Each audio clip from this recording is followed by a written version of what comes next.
reading of my article on spirituality from the Miyavi Milad Kitab Mubarakah, published on the occasion of the 100th Milad Mubarak of our beloved Akamullah Hayyul Muqaddas Muhammad Burhanuddin Mola.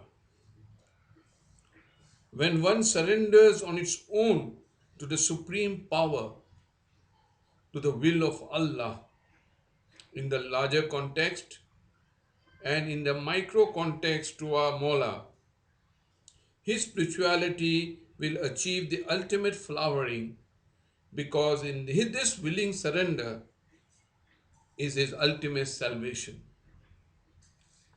If someone forcibly turns you into a means and uses you, you are bound to lose your soul.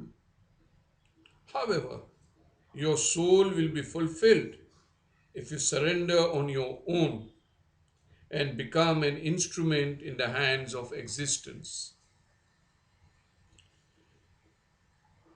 The Greek sage Diogenes was once captured by a group of petty traders to enslave him.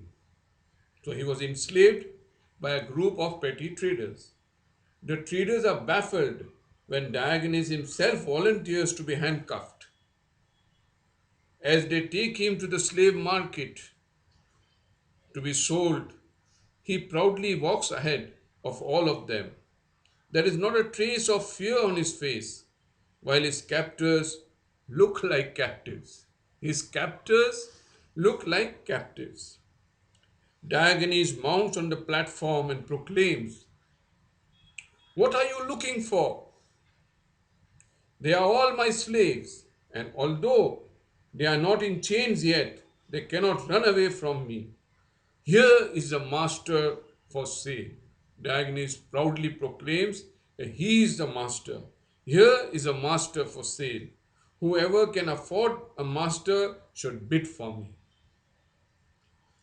There are many savants who, on account of the wisdom and spirituality, have lived a fearless life because they have willingly surrendered.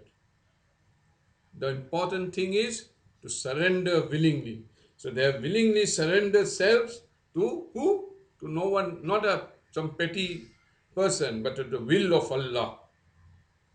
Our Fatimi history is enriched with many such incidents of true heroism.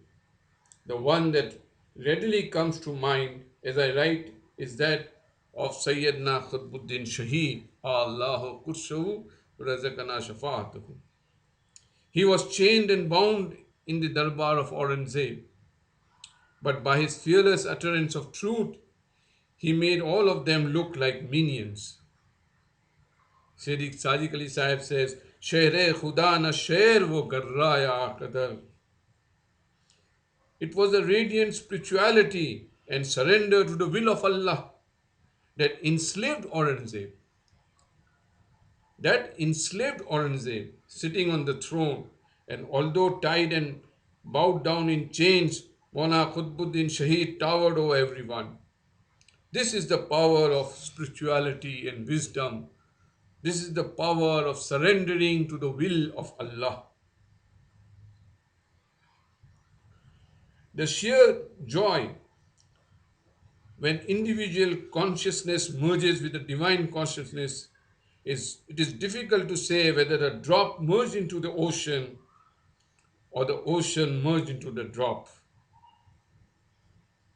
When this happens, you begin to start seeing miracles. Friends, try to inculcate spirituality in your daily lives and feel true ecstasy and joy that the material world will never be able to offer. The sheer joy of crossing a busy road in pouring rain with umbrella flying and being drenched, but being in time for the Maghrib fuzz, the sujood of shukr followed thereafter for having made it, is just one small example of daily working of spirituality. Reaching out to the needy fellow mu'mineen in whatever way possible, there are numerous ways and means of enriching yourself by enriching the lives of others. Become spiritual, become free, friends. Alhamdulillah.